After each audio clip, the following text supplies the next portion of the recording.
item number 7, before I thank the head teachers, I would quite like you to stay for that if that's possible. Would that be okay? Thank you very much. So I will thank you after.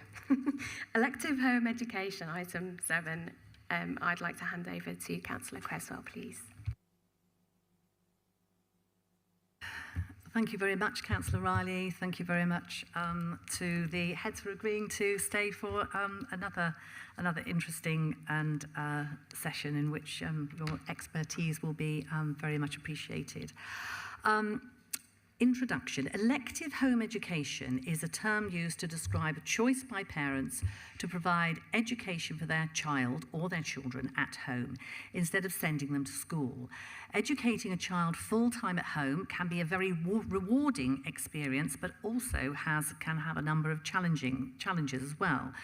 It's important that families who do elect to home educate are making a positive and also making an informed choice. Plymouth has seen a significant increase in the number of children being registered as home educated, and this trend is reflected nationally as well. The continuing rise in the number of children being withdrawn from school to be home educated is a concern in Plymouth, particularly for vulnerable children who might be in their secondary phase of education. The causal factors which lead to parents electing to home educate are often wide-ranging and complex. The rising numbers of vulnerable children being home educated must not be seen as an issue for schools in Plymouth City Council to deal with in isolation. It requires collaboration across the multi-agency partnerships and needs to hold families and outcomes for children at the centre. And I can't overemphasise this. These issues, these challenges we have, we will solve and work on together. They can't be seen in isolation. So what do we know about children who are home educated?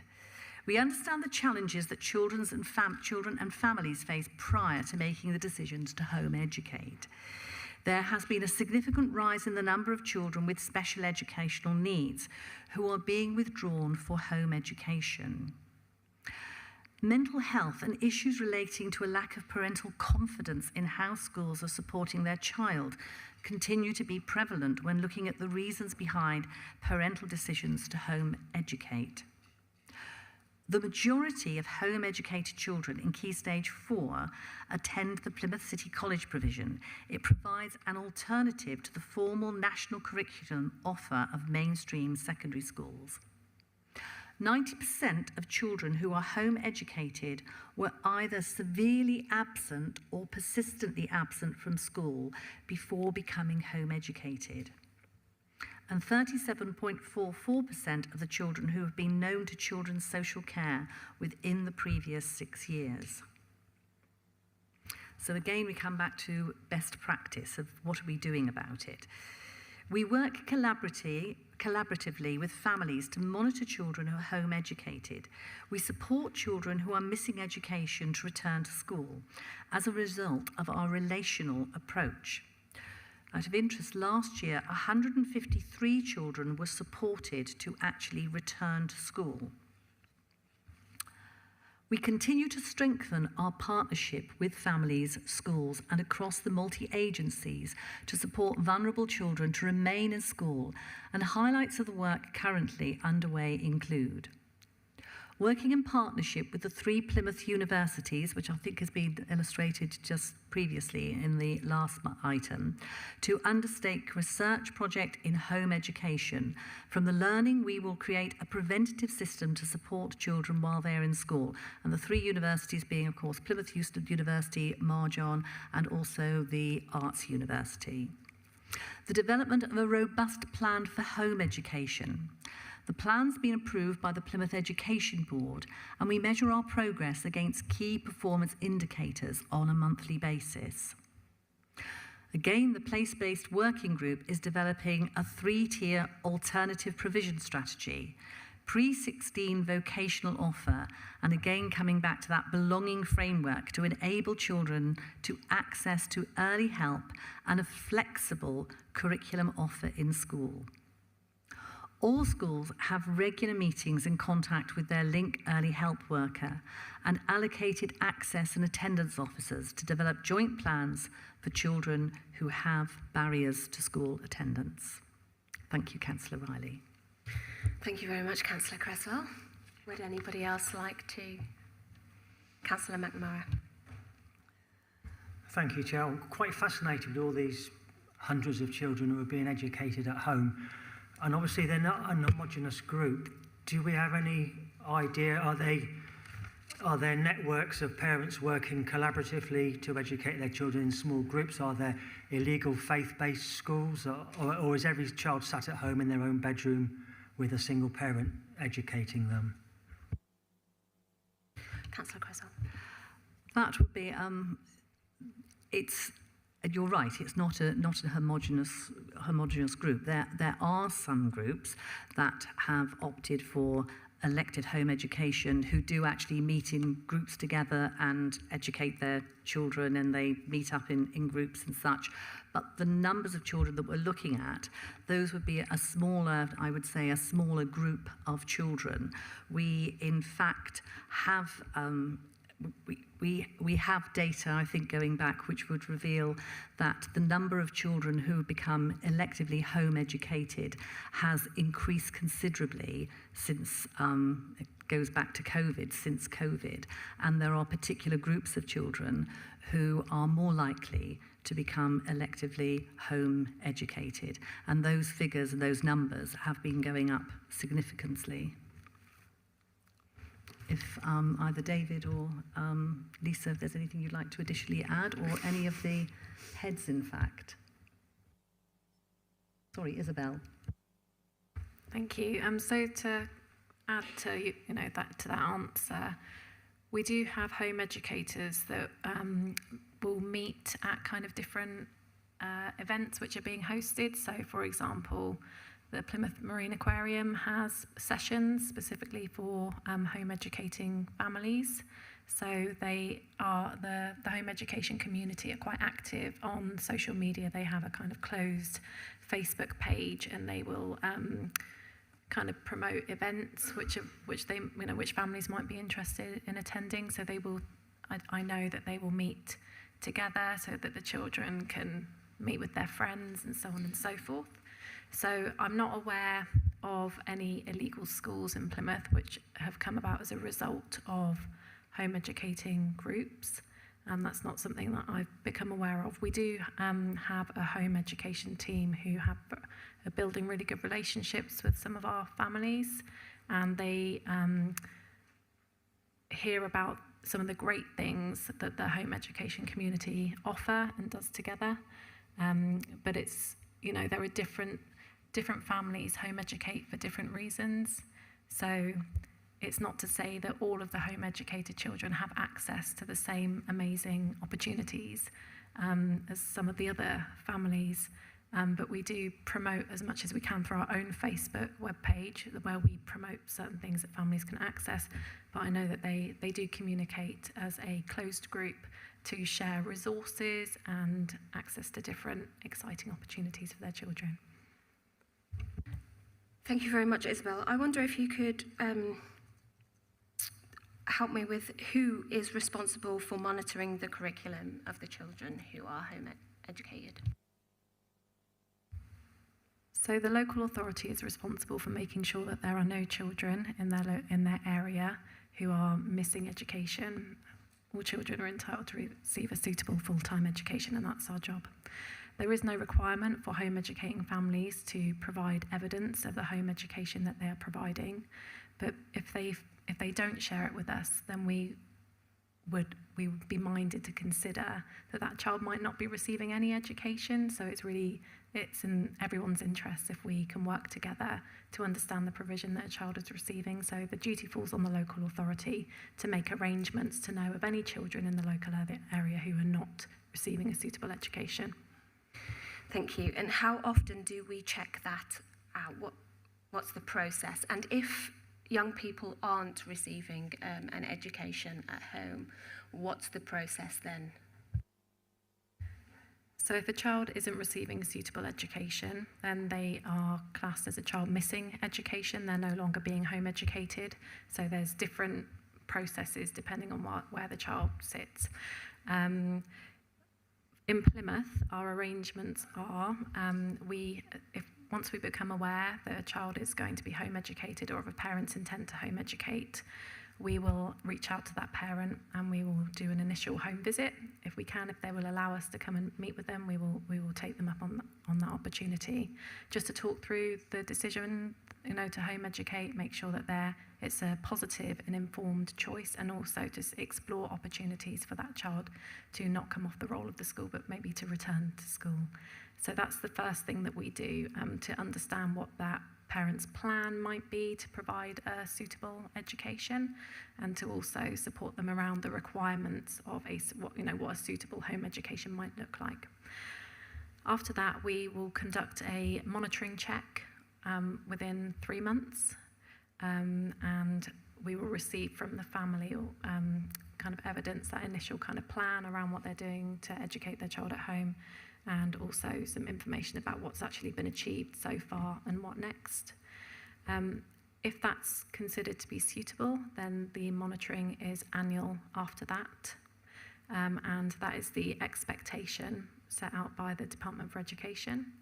Again, it goes back to that original point that I made, that families don't have to engage with that process, but it makes sense for them to do so because it stops it becoming really complicated further down the line.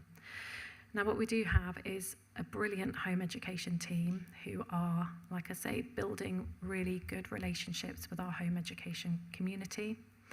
We receive daily, so they're being contacted more and more by home educating families for advice around, what families might do to enhance their home education curriculum and provision.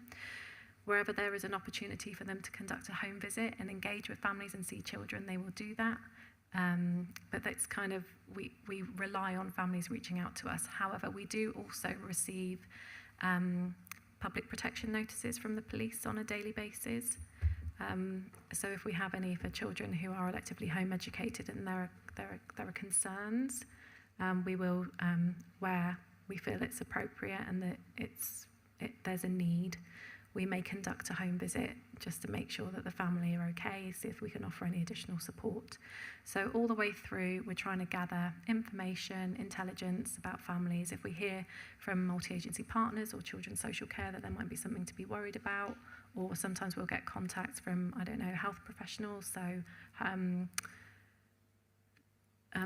health visitors. Sometimes we'll receive calls from health visitors making inquiries about a family where they've understood that a child is home educated.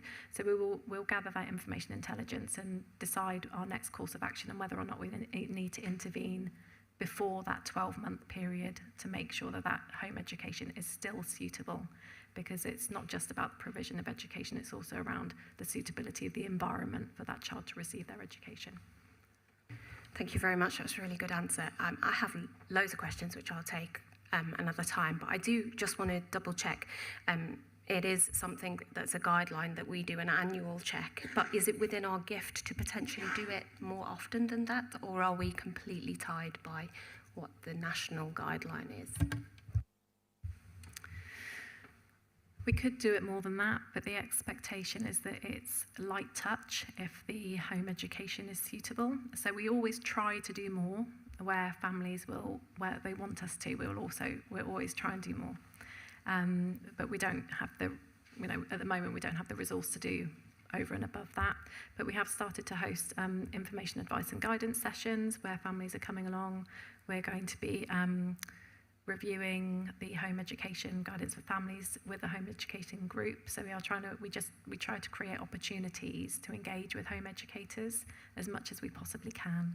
And that's just going from strength to strength as we've started to build those relationships. Thank you very much. Lisa. I think it's important to note in relation to that relational practice that's being described to you there, that we know that approach is working, because when we look at the significant number of families where we had concerns about the suitability of the education and we worked with them to return them to school, the large majority of those were done through that relational practice without having to resort to more punitive measures such as school attendance orders. We had very, very few actually that had to be pursued in that way. And so that relational practice to support and guide families and then help them back into school if that's the best route for those children has been working very well. Thank you, Lisa. I have Councillor Beer. I'm going to start by telling you a bit of a story, Chair, and then I'm going to ask my question. I am sorry, we are already over this particular item, so if we can keep our questions concise, that would be amazing. Absolutely. So just to tell you the brief story, 2 children, one does horse riding and equestrian all day, every day, and would be in her 3rd year at senior school. Another child sat at home all day in his bedroom playing on his computer games, both home educated children. So how robust is this monitoring? Because for those 2 children, it doesn't seem robust enough. Thank you, Isabel. So we have a framework against which we assess suitability, and and that is robust. We've shared it as best practice, and it's been received as best practice by other local authorities. However, those monitoring visits that are annual are not, unless we're invited to visit families at home, are received via email. It's a report. So we have to go on what is being written within the report and measure, against a measure using our criteria, what's written in the report. Okay, so we don't always see for ourselves what is going on in a child's life by visiting them at home, because we have to be invited to do that. Where we have intelligence that will tell us that what is written in a report is not what is actually happening in real life, we will use that as a reason to go and conduct a home visit, or we will ask for exact samples of work to be provided to us, and we have had some of those cases, and we have ended up going down a school attendance order route for those families where it's been really tricky to get to the bottom of what's been actually going on for a child. So it is difficult. It's much easier if we can go and see children where they are and see for ourselves what resources they have access to, and talk to the child and get the child's view on what's going on for them. That's obviously always the best case scenario. But unfortunately, with the constraints of the legislation around home education, which is very much in the favour of home educators, it's very difficult for us to have access to really see what's happening unless we're invited into the home. Thank you very much, Isabel. Lisa.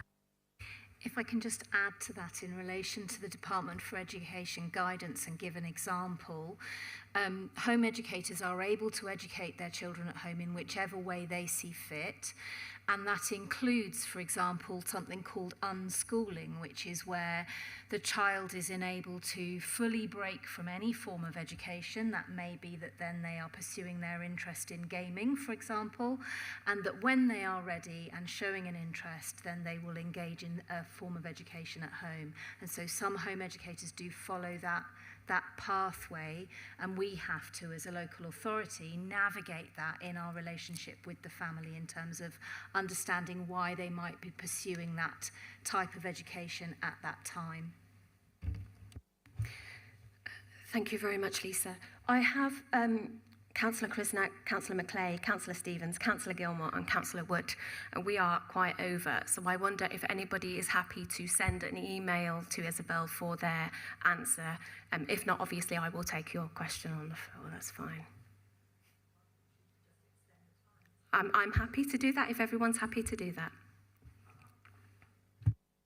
Quickie, Chair, is that okay if I ask my question? No. Is there an intergenerational, on-generational link to homeschooling where maybe the parents had poor attendance themselves? And also, is there a case sometimes where the child may be at home, or the parent might have chosen for the child to be home educated because of the parents' needs? And how do you handle situations that might arise because of that reason? So in terms of the intergenerational kind of connections, we do have some home educators that were home educated themselves, and their decision to home educate their own children is very much kind of based on their philosophy of education. And that's more the more traditional kind of cohort that we've seen, you know, prior to the COVID pandemic. I think that the report highlights the level of vulnerability within the families, within many of the families where children are being home educated at the moment. So I think that those things, I mean, I haven't got any evidence or data on what the attendance of the parents were at school and so on and so forth. However, we do know that for some of our families, the parents don't necessarily believe in what the schools have to offer, or that they're struggling themselves to navigate some really complicated and complex circumstances for their own children around mental health or around risk of exclusion, or just struggling to get their children into school. So I think that you get really different reasons for home education and very different types of family who are home educating. So I don't have quantitative data to answer your question, but that's the intelligence that we have. Okay. Lisa? We would be very happy to run a session for any counsellors who are interested, where we would just be able to talk through all of the details of how home education works, how we monitor. We can take the questions that haven't been answered, because I know it's not the same engaging with a question by email. So if that would be useful, we're very happy to do that on a more in a more informal format than this. I'm getting lots of nods. Would members be agreeable to that? Elliot, could you note that, please? Yeah, noted. Thank you, Chair. Is there anybody that wants to ask another question, or shall we? Councillor Gilmore. Sorry, everybody. I'm finding this really hard to understand. We're calling something home education, which can look like studying at home and going for trips to the aquarium, which is like school but at home, but can also look like going out doing your hobby all day, whether it's an outdoors hobby or gaming. It's not pursuing an interest in gaming. It's sitting at home playing on the Xbox. That's what that is. And I understand that to be called neglect. That's my understanding of that word, speaking as a parent. I have a legal responsibility to send my son to school. I do. If I've got an issue with the way the school are educating him, I've got a right to email them. And sorry, heads, I am one of them. I do email. We've got children out there being home educated, we're calling it. I'm hearing a euphemism. I'm sorry to be so blunt, but that's what I'm hearing. And there is a way of checking if it works or not. It's no good for individual children because, newsflash, they get older every year. But we could check their exam results, and we could check them against the average in Plymouth's exam results. But by that point, of course, it's year 11, they've finished statutory, whatever. I do home educated children pass their GCSEs and their A-levels at a rate that's comparable to the ones in school? And I think that's the only question I can formulate. I'm really quite shocked at what I've heard in the last half an hour. I'll have to stop talking. I don't think I can stop. Thank you, Councillor Gilmore. I've just spoken to David, and I do think this is... I have lots of questions myself, and there is just no time for it. So I do wonder if Lisa's... Please do. I'm just looking at this from a slightly different perspective, and thank you for indulging me. It's a very short question, and it should require a very short answer. How confident are you that you're operating within the government guidance around elective home education and the safeguarding that you do around that? Well, okay, so when we have our regional forums with our home education group of other local authorities, we are providing over and above what many other authorities are providing. Thank you. Lisa. So 100% confident, and that was represented in the ILACS inspection. Councillor Creswell, did you want to speak? I was thinking, I think because of the way the discussion's actually going, I think the recommendation, suggestion from Lisa would actually be really, really helpful. And it's something that we might want to include perhaps people not necessarily just on children's scrutiny, but might be quite positive to actually help to unpick and look in more detail about elective home education in its wider sense, because mainly the paper is much more looking at the data and the changes in elective home education, and how this also relates into something we've been discussing earlier as well in terms of exclusion attendance and such. So I think it would be a really useful thing to actually have a look in more detail at the whole issue of elective home education, so that members perhaps had a better understanding and could, and I think that would perhaps answer a lot of the questions that people are asking at the moment, if that seems agreeable. I fully agree with that. I'm agreeable with that. Is everybody else agreeable with that? Thank you very much. We are asked to note the report. Thank you. Moving on to, thank you to the head teachers in the room